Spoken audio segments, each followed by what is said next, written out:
Shalom. Alors, je vous salue, vous tous qui nous suivez en ce moment. Je suis le docteur Josiane Ikadi de l'église Cité de la Gloire Paris, pasteur principal de l'église. Je suis l'épouse de l'apôtre Alain Ikadi et maman de 4 merveilleux enfants. Alors, je me présente à vous en ce moment parce que j'aimerais partager avec vous une pensée que le Seigneur a déposée dans mon cœur en ce qui concerne la foi, à savoir que tout est possible à celui qui croit. La Bible nous dit dans le livre de Marc, chapitre 9, verset 23, Christ dit ceci, « Si tu peux, tout est possible à celui qui croit. » Lorsque l'on parle de tout est possible, il est question de tout sauf rien.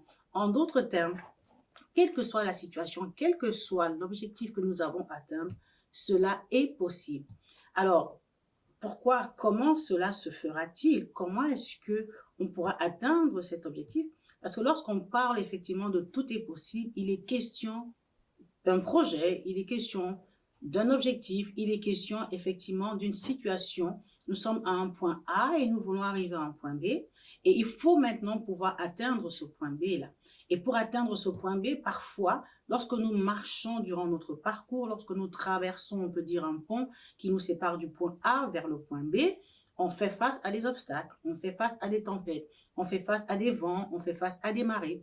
Et parfois, durant ce parcours, on peut faire face à un découragement, on peut faire face à des envies d'abandonner, on peut faire face à des découragements qui peuvent être extérieurs, tout comme internes. Je parle souvent de tempêtes. Les tempêtes extérieures, c'est-à-dire que ce sont des tempêtes qui viennent des autres personnes pour nous empêcher, pour nous décourager. Ça peut venir de notre entourage, ça peut venir même de l'ennemi, du diable, pour nous empêcher d'atteindre notre objectif. Il est important et capital de savoir que ici, nous sommes en train de poursuivre un objectif. Nous sommes en train de poursuivre une vision parce qu'il est important pour tout enfant de Dieu ou même pour toute personne d'ailleurs dans la vie d'avoir une vision parce que nous ne sommes pas sur terre juste pour la décoration, nous ne sommes pas sur terre juste pour un simple plaisir, mais lorsque je vis, lorsque j'avance, lorsque je marche, je cours vers un but, je cours pour remporter quelque chose, une situation, je vais atteindre une cible, cette cible c'est la vision, n'est-ce pas? Alors, pour atteindre cette vision, et cette vision, elle peut prévenir de plusieurs endroits. Ça peut être effectivement un plan que le Seigneur m'a donné, une vision que Dieu m'a donnée par rapport à ma vie, une vision que Dieu m'a donnée par rapport à ce que je suis appelé à faire, par rapport à ma destinée. Et dans cette destinée, j'ai des objectifs que je dois atteindre, n'est-ce pas? Lorsque j'ai une vision, pour atteindre cette vision, on se fixe effectivement des objectifs pour atteindre la vision. Et par rapport à ce parcours-là, on a un plan d'action. Et dans ce plan d'action, effectivement, on peut rencontrer des attaques, on peut rencontrer des tempêtes, on peut rencontrer des situations difficiles et compliquées qui peuvent venir nous freiner.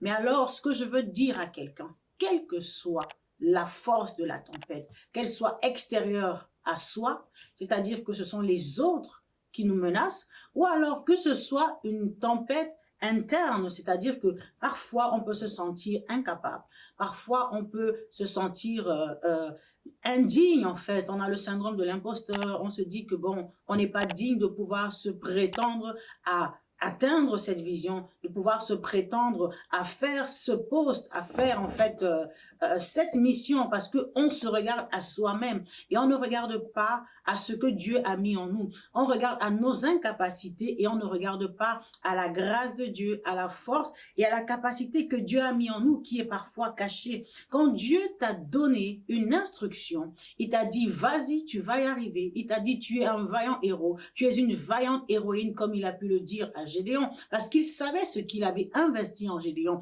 Et lorsque Dieu te dit aussi lève-toi, va vers l'autre bord, comme il a dit aux disciples allez vers l'autre bord, c'est parce qu'il sait qu'en toi il y a la capacité pour faire face à la tempête que tu vas rencontrer sur ton chemin. Et si toi tu te regardes simplement à ta force naturelle, à ta taille, à ta couleur de peau, à ta couleur d'origine, que sais-je encore, tu vas te sentir indigne, tu vas te sentir incapable et tu vas peut-être aussi même te condamner et dire que je ne peux pas parce que j'ai fait de mauvaises choses dans ma vie. Alors, Nous devons savoir que Dieu est un Dieu d'amour. Ce n'est pas un Dieu qui condamne. Il a effacé l'acte dont les ordonnances nous condamnaient et qui subsistaient contre nous. Il les a cloués à la croix de Golgotha. Ce que Dieu, il a besoin de ton cœur. Il a besoin de ta disposition. Oui, il a besoin que tu dises, oui, me voici Seigneur. Envoie-moi vers les nations. Envoie-moi accomplir la mission pour laquelle tu m'as appelé sur cette terre. Envoie-moi accomplir, gagner des âmes. Nous sommes l'extension de Dieu sur cette terre. En tant qu'ambassadeur et ambassadrice de Christ sur cette terre, tu es appelé effectivement à étendre le royaume de Dieu. Tu es l'œil de Dieu. Tu es la main de Dieu sur cette terre. Tu es l'oreille de Dieu pour pouvoir apporter la lumière aux autres personnes. Et cet objectif-là, tu es appelé à l'atteindre. Et pour l'atteindre, tu dois dépendre de Dieu. Pour l'atteindre, tu dois t'appuyer sur le Seigneur. Pour l'atteindre, tu dois avoir foi en la parole que Dieu t'a donnée. Tu dois avoir foi en la promesse de Dieu pour ta vie et croire que quelle que soit la force de la tempête, qu'il pleuve, qu'il vente, qu'il neige, je vais y arriver. Qu'il pleuve, qu'il vente, qu'il neige, je veux m'appuyer sur Dieu. Et quand tu t'appuies sur lui, il te fortifie par sa droite triomphante. Quand tu t'appuies sur lui, il te soutient, il vient à ton secours et t'amène à avoir la victoire. Parce que c'est ça l'objectif que Dieu veut atteindre avec toi. Dieu veut pouvoir t'utiliser pour accomplir son plan, sa mission sur cette terre. Et voilà pourquoi je suis venu te dire, quelle que soit la difficulté à laquelle tu seras confronté, ne baisse pas les bras. Ne décourage pas, mais persévère. Car la Bible dit que nous ne sommes pas de ceux-là qui nous relâchons pour se perdre, mais nous persévérons avec foi pour sauver notre âme. La Bible dit encore que celui qui se relâche est frère de celui qui détruit. Lorsque tu te relâches par rapport à ton effort, tu es en train de détruire quelque chose que tu as pris le temps de construire en commençant ce chemin. Parce que nous devons comprendre une chose, que Dieu a déjà tout accompli. Et lorsqu'il vient nous donner la promesse, c'est pour nous dire, voici, j'ai déjà accompli le film. Il te montre en songe, il te montre en vision là où il veut t'emmener. Mais toi, dans ton état au point A, tu te sens incapable, tu te sens infime, tu te sens indigne. Mais il te dit que moi, j'ai mis en toi la capacité pour y arriver. Quel est envers nous qui croyons?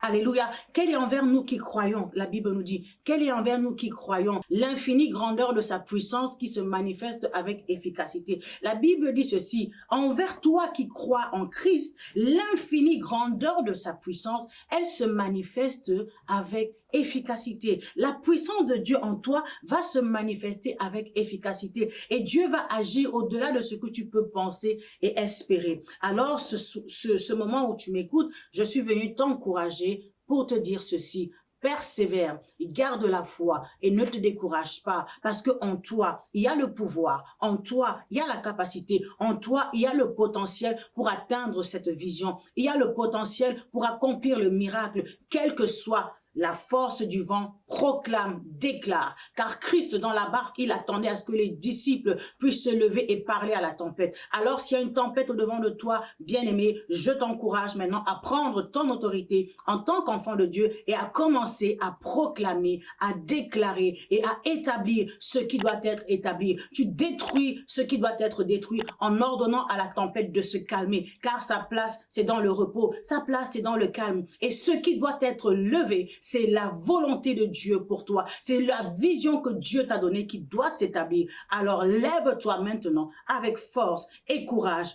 Prends courage, fortifie-toi. L'Éternel t'attend pour pouvoir accomplir la mission, le dessein qu'il a déposé en toi, car cela doit voir le jour. Alléluia. Que Dieu vous bénisse abondamment. Merci. Amen. Alors, je voulais prier avec quelqu'un ce soir ou ce matin, en tout cas, peu importe au moment où vous m'écoutez, que le Seigneur vraiment puisse vous communiquer la foi qui déplace les montagnes, une foi inébranlable, une foi qui ne regarde pas aux circonstances ni aux situations, mais une foi qui s'appuie sur l'Éternel, son Dieu. Parce que, n'est-ce pas, la Bible nous fait comprendre que l'Esprit qui a ressuscité Christ d'entre les morts, qui habite en nous, il rendra la vie à nos corps mortels. Oui, l'Esprit de Dieu viendra donner la vie afin que la vallée des ossements desséchés de ta vie devienne une armée nombreuse pour accomplir la mission pour laquelle Dieu t'a appelé. Seigneur, je prie maintenant pour un homme, une femme qui m'écoute en ce moment. Je prie, Seigneur, que tu puisses communiquer une foi ferme, une foi inébranlable, une foi qui déplace les montagnes, qu'elle ne regarde pas aux situations ni aux circonstances, mais qu'elle soit ferme et reste focalisée sur la vision, peu importe ce qui se passe, mais qu'elle continue à croire qu'elle va y arriver. Et que le Seigneur vous donne cette force ce matin.